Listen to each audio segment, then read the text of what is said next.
Guys, రీసెంట్గా మన బ్రహ్మాజీ గారు లీడ్ యాక్టర్గా వచ్చిన బాపు అనే మూవీ అయితే థియేటర్స్లో రిలీజ్ అయింది కదా.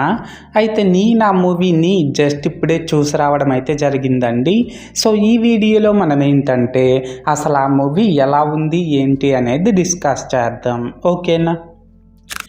అయితే ఇక్కడ ఫస్ట్ ఆఫ్ ఆల్ ఈ మూవీలో స్పాయిలర్స్ లేకుండా బేసిక్గా స్టోరీ లైన్ ఏంటంటే గైస్, ఒక చిన్న పల్లెటూరులో పత్తి వ్యవసాయం చేస్తున్న మల్లన్న అనే వ్యక్తి ఊరంతా అప్పులు చేసేస్తాడన్నమాట.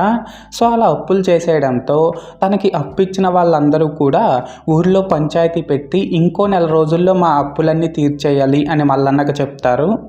అయితే ఇక్కడ ఏంటంటే గైస్, అలా ఊర్లో వాళ్ళందరూ చెప్పిన తర్వాత ఈ మల్లన్న ఫ్యామిలీ ఏమో ఒక డిసిషన్ అయితే తీసుకుంటుంది. సో వాళ్ళు తీసుకున్న డిసిషన్ ఏంటి, అండ్ ఊరంతా అప్పులు చేసిన మన మల్లన్న ఆ అప్పులు తీర్చాడా లేదా, ఇలాంటివన్నీ కూడా మనమైతే మూవీలో చూడాల్సి ఉంటుంది. సో మొత్తానికి అర్థమైంది కదా స్టోరీ లైన్ ఏంటి అనేది. అయితే ఇప్పుడు ఈ మూవీ ఎలా ఉంది అనే విషయానికి వచ్చినట్లయితే గైస్, మూవీ అయితే పర్లేదండి, ఒకసారి అయితే చూసేయచ్చు. అండ్ ఇప్పుడు ఈ మూవీలో నాకు కనిపించిన ప్లస్ పాయింట్స్ ఏంటంటే, దీని డైరెక్టర్ ఏమో బాపు అనే క్యారెక్టర్ని చాలా బాగా డిజైన్ చేసుకున్నాడని చెప్పాలండి. అలాగే ఇందులో థ్రిల్లింగ్ అండ్ కామెడీ ఎలిమెంట్స్తో పాటు ఎమోషన్స్ కూడా చాలా బాగా వర్కౌట్ అయ్యాయి. దీనికి తోడు మల్లన్న అనే క్యారెక్టర్ ప్లే చేసిన మన బ్రహ్మాజీ గారు సూపర్ బ్యాక్ చేశారు.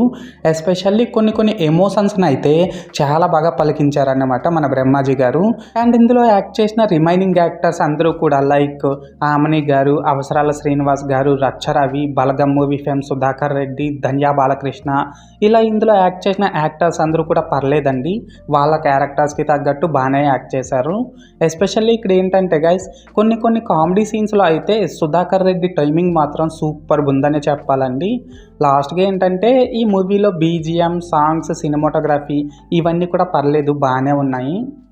సో మొత్తానికి ప్లస్ పాయింట్స్ విషయానికి వచ్చినట్లయితే ఇదన్నమాట మ్యాటర్.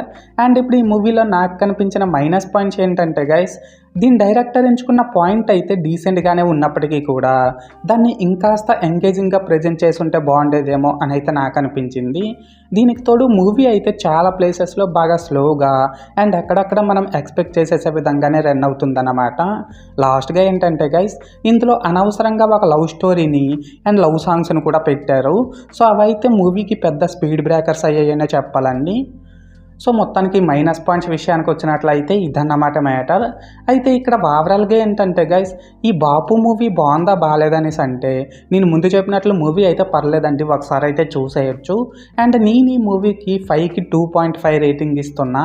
సో మీరు కూడా ఒకవేళ ముందే ఈ మూవీని చూస్తున్నట్లయితే మీరు దీనికి ఎంత రేటింగ్ ఇస్తారో అది కామెంట్ సెక్షన్లో చెప్పేయండి, ఓకేనా.